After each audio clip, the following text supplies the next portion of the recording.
Itu tentang buaya putih atau siluman buaya putih di kali atau sungai. Nah, mereka ini sebenarnya makan korban atau enggak, Ci? Soalnya gini, Ci, kayak kisah-kisah mitosnya gitu ya, buat kita orang-orang Betawi gitu. Kita mau mandi di Kali Ciliwung nih, santai-santai aja kan. Nah, giliran ada pendatang gitu, orang baru yang ikutan mandi bareng kita, malah dia yang kayak keseret lah, ya kan, ntar tahu-tahu ngilang gitu kan, nggak nimbul-nimbul udah mati gitu kan. Terus ada juga cerita yang nimbul-nimbul udah mati, matanya bolong lah, terus ubun-ubunnya bolong, matanya nggak ada. Nah itu maksudnya siapa sih ini, buaya putih atau siapa, siluman siapa yang itu?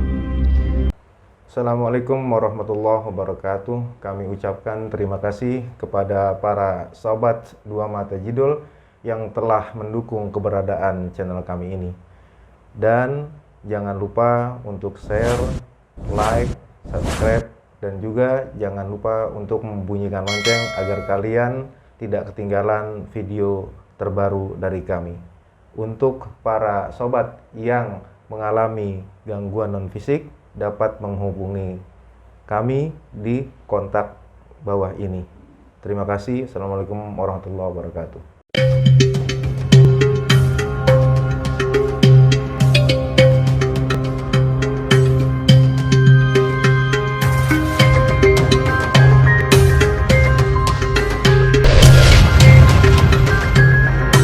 Assalamualaikum warahmatullahi wabarakatuh. Waalaikumsalam warahmatullahi wabarakatuh.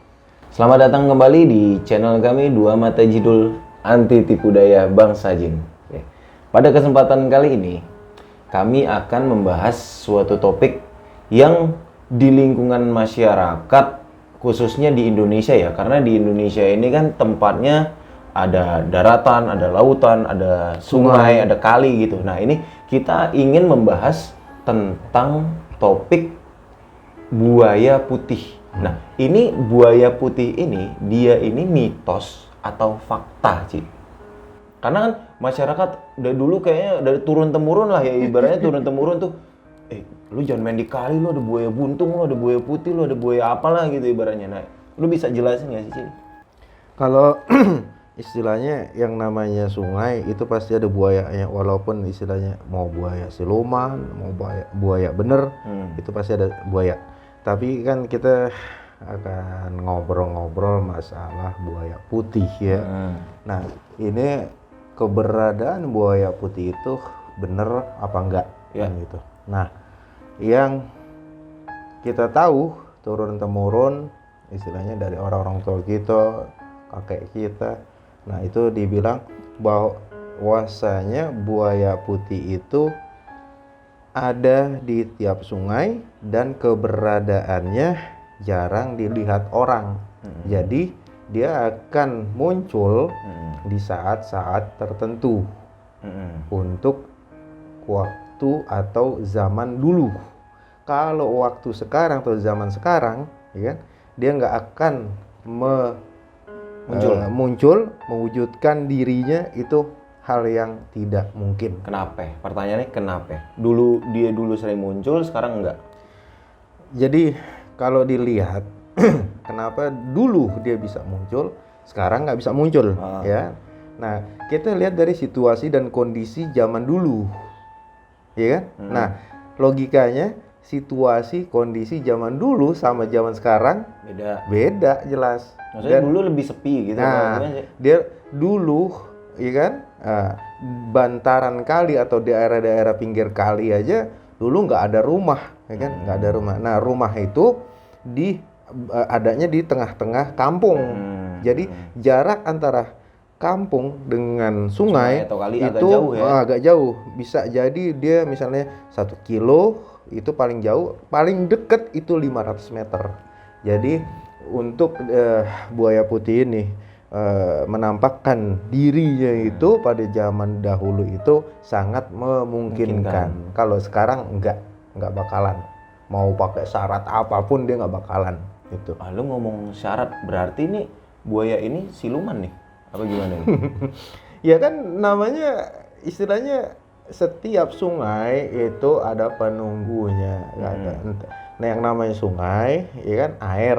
Nah, bangsa air itu pasti buaya atau ular. Ular. Nah, ini dua apa namanya? Dua makhluk ini, dua binatang ini kalau secara realnya di dunia kita itu ya kan, di dunia kita nih. Nah, ada binatang buaya, ada binatang ular. Nah, buaya dan ular ini dia habitatnya pasti di air. Tuh. Jadinya kalau yang menguasai air itu pasti buaya gitu. Kalau yang menguasai hutan pasti harimau. Nah, kalau kita ngomong masalah sungai atau kali, ya otomatis silumannya siluman buaya itu yang menguasai sungai. Tapi ada tapinya. Enggak sepanjang sungai, misalnya dari Sungai Ciliwung itu dimulai dari Bogor sampai nanti dia muaranya di kota sana, ya kan? Itu nggak satu yang nguasain gitu. Jadi dia ada perwilayah. Nah, contohnya gini Ci, ini kan di dekat daerah kita lah, contohnya ya di Rawajati kan ada Kali Ciliwung nih, gitu kan. Nah, lu bilang ada yang menguasai, terus tadi lu bilang perwilayah juga ada yang menguasai. Nah, sebenarnya berarti ini di perwilayah itu kayak ada kehidupan masyarakat bangsa mereka gitu, kayak ada masyarakatnya, ada mungkin ada rajanya atau ratunya gitu, gimana sih? Ya, jadi kalau kehidupan dimensi alam siluman itu nggak ubahnya sama dengan kehidupan di alam manusia gitu. Jadi dia ada strata, ada tingkatan-tingkatan. Kalau di daerah kita aja, misalnya di sini ada pengurus RT, RW, ya kan, lurah, sampai presiden. Nah, di sana juga ada begitu. Nah, ada begitu yang menguasainya. Jadi di suatu wilayah penguasaan itu misalnya jarak kekuasaannya dia itu misalnya taruhlah 10 km ya, 10 km. Nah, nanti di situ ada yang mengepalai seorang raja atau ratu. Nah, seorang raja atau ratu ini dia punya bawahan, tapi jenjang kepengurusannya dia itu tidak seperti jenjang strata kepengurusan kita. Kalau negara kita kan Republik Indonesia, kepala negara presiden. Nah, kalau dia enggak, dia ratu atau raja yang punya wakil, misalnya pati. Dari pati nanti turun ke senopati, dari senopati nanti turun ke panglima, dari panglima terus turun lagi ke bupati turun lagi ke istilahnya kuwu itu. Berarti begitu. Kayak cerita-cerita kerajaan ya. Dia pakai sistem kerajaan zaman dulu. Itu. Jadi ada raja, ratu, bupati, nanti panglima, senopati, tumenggung gitu, bupati gitu. Nah, ini keberadaan mereka ini sejak kapan sih? Ada maksudnya sama kita ini. Contohnya yang di sini aja deh, yang di Kali Ciliwung yang dekat rumah kita gitu. Maksudnya dekat tempat tinggal kita. Nah, keberadaan mereka ini sejak kapan ada? Kalau keberadaan kita membicarakannya tentang sosok penguasa Sungai Ciliwung di daerah kita ya, di daerah kita aja. Nah, keberadaannya dia itu sebelum adanya kampung ini. Sebelum adanya Rawajati, mereka udah ada. Udah ada. Nah, itu dikepalain sama raja atau ratu? Dia itu dikepalai oleh seorang perempuan. Ratu berarti? Ratu. Sampai sekarang nih? Sampai sekarang. Dari zaman Rawajati belum ada? Umurnya berarti panjang banget itu ya? Jin-jin, maksudnya bangsa siluman-siluman itu ya? Menurut perkiraan dia itu ada kurang lebih 450 tahun keberadaannya itu. Keberadaannya dia. Ini kan balik ke topik utama kita. Ini kan kita mau ngebahas tentang buaya putih nih, Ci. Nah, khususnya yang ada di Kali Ciliwung daerah Rawajati, dia bener buayanya silumannya warna putih, Ci. Jadi kalau kita ngomong masalah buaya putih, kenapa sih kok orang bisa nyebut ada buaya putih di sana? Itu kan zaman dulu ya, situasi dan kondisi masih sepi, penduduk masih jarang. Jadi si buaya putih ini dalam situasi dan kondisi yang sepi memungkinkan dia untuk menampakkan dirinya. Nah, pada saat dia menampakkan dirinya, mungkin ada salah satu atau dua orang itu melihat di satu sungai, ya kan? Nah, itu dia sedang nongol. Dan kebetulan warnanya putih kali. Kebetulan warnanya putih. Sebetulnya kalau dibilang putih banget, enggak. Jadi dia seperti gading. Warna gading gajah. Warna gading gajah itu. Gitu. Karena sih kenapa sih dia kok apa istilahnya, dia menampakkan, satu dia menampakkan, kedua warnanya seperti itu. Ya, kenapa sih menampakkan diri? Kedua, kenapa sih dia menampakkan dirinya seperti itu? Artinya kulitnya itu seperti itu, ya kan? Kenapa? Kan kalau kita lihat kan pada kelazimannya itu buaya itu warna hitam, ya kan? Kecuali yang albino ya. Kecuali yang albino sekarang. Nah, kenapa begitu? Nah, karena apa? Satu, ya kan? Pada saat dia menampakkan diri, ya kan? Nah, warnanya seperti itu, maka orang akan nyebut buaya putih. Nah, kenapa disebut buaya putih? Karena dia dari terah bangsawan. Bangsawan. Artinya apa? Kalau ratu atau raja atau patih atau panglima itu kehidupannya di kerajaan, jarang dia keluar. Jadi dia memungkinkan kulitnya itu putih, seperti para pangeran, para putri-putri raja kan jarang keluar tuh. Nah, dia kehidupan di keraton aja. Satu, kehidupannya di keraton. Kedua, kulitnya itu dirawat.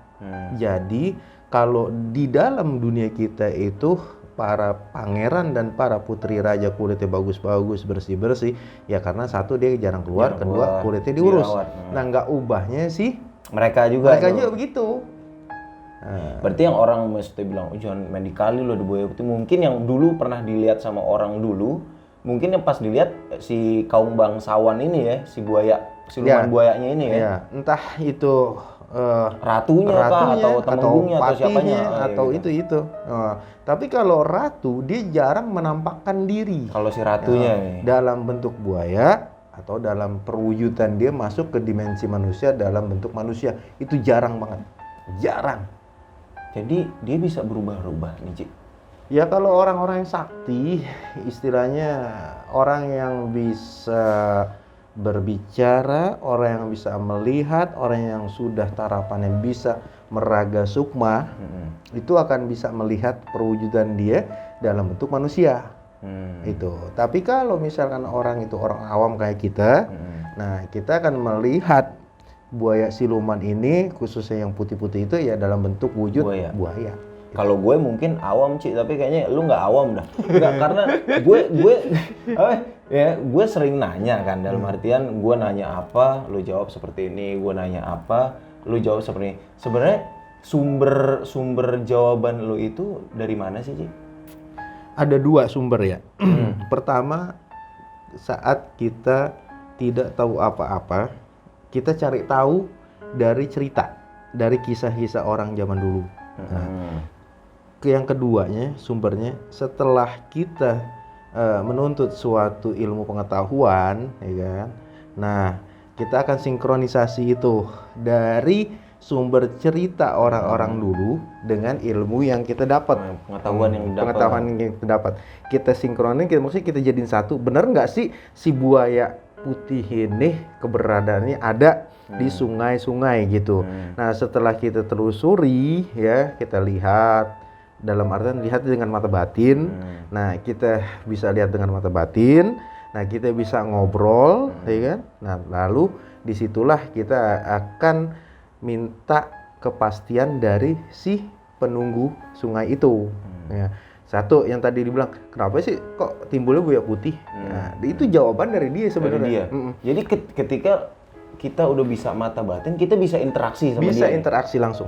Nah, tanpa kita misalnya pakai perewangan, misalnya kayak kita punya hadam, coba hadam ini kita ajak ngobrol, gitu, ajak ngobrol. Enggak harus begitu. Jadi kalau orang yang istilahnya punya mata batin, ya, artinya dia tidak tertutup dengan ruang dan waktu.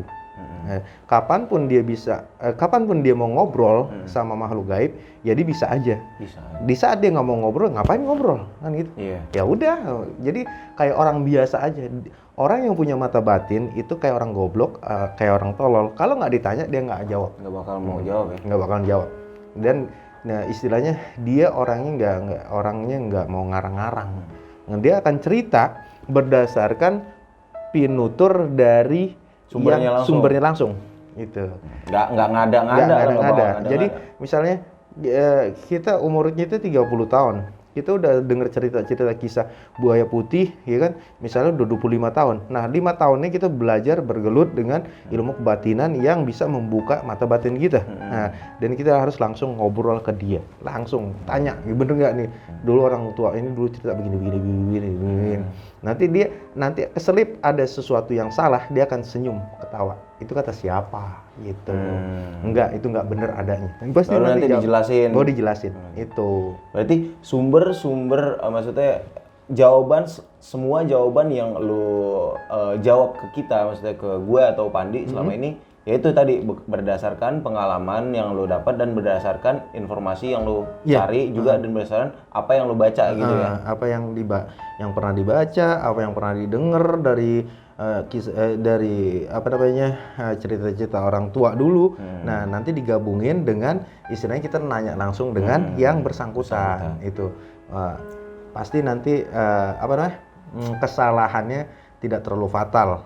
Kebenarannya 60, kesalahannya 40. Artinya kesalahan cerita itu nah nanti dari 40 kesalahan cerita itu nanti akan dibenerin sama dia sendiri. Gitu. Enaknya begitu kalau orang istilahnya bisa berinteraksi langsung, itu aja. Oke, terakhir nih Ci, kita balik ke topik pembicaraan kita, yaitu tentang buaya putih atau siluman buaya putih di kali atau sungai. Nah, mereka ini sebenarnya makan korban atau enggak, Ci? Soalnya gini, Ci, kayak kisah-kisah mitosnya gitu ya, buat kita orang-orang Betawi gitu, kita mau mandi di Kali Ciliwung nih, santai-santai aja kan. Nah, giliran ada pendatang gitu, orang baru yang ikutan mandi bareng kita, malah dia yang kayak keseret lah, ya kan, ntar tahu-tahu ngilang gitu kan, nggak nimbul-nimbul udah mati gitu kan. Terus ada juga cerita yang nimbul-nimbul udah mati, matanya bolong lah, terus ubun-ubunnya bolong, matanya nggak ada. Nah itu maksudnya siapa sih ini, buaya putih atau siapa, siluman siapa yang itu? Pernah ada kejadian orang yang kanyut, ya, apa yang diceritain, tahu-tahu misalnya kanyutnya di daerah sini, daerah selatan. Nah terus pas dicari, tahu-tahu kok mayatnya itu timbulnya di daerah utara gitu. Nah itu pernah saya tanya ke penguasanya langsung.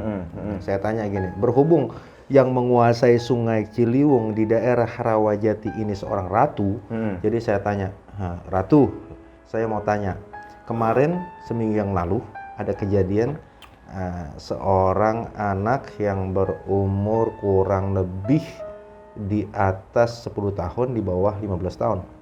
Nah, langsung dia ngomongnya, oh yang kemarin itu ya, iya orangnya gini. Oh sekarang kamu gini, kamu jangan tanya ke saya. Dijawab seperti itu. Kamu tanya sama, istilahnya kalau di sini kamu tanya dengan RT RW-nya sana gitu. Itu bukan urusan saya, dia bilang gitu. Masa sih urusan sepele saya harus turun tangan gitu. Istilahnya gini loh. Kejadian di kampung Rawajati, ya kan? Nah, di RT misalkan RT-nya RT 13, RW-nya RW 2, masa sih presiden harus yang nyelesain nanya-nanya, ngasih jawaban menjawab itu. Oh begitu ya Ratu, iya. Kamu tanya aja sama sana. Nah akhirnya lu nanya lagi sama si, kalau di sana bahasanya kuuhnya, tanya kuuh. Kuuh itu apa? Kuuh itu lurah, penguasa wilayah kecil. Nah akhirnya kuuh jawab, oh itu. Nah itu perbuatan dari si A tuh gitu. Si A ini termasuk golongan buaya putih atau bukan nih? Buaya siluman. Siluman juga. Siluman. Tapi dia itu kalau dilihat buaya silumannya itu nggak berwarna putih, hitam. Kayak buaya biasa. Karena kalau buaya putih itu tadi kita udah bilang ya, dari ratu, patih, Golongan bangsawan lah ya. Itu yang hidup di istana, siluman buaya putih. Jadi dia kan putih semua kulitnya.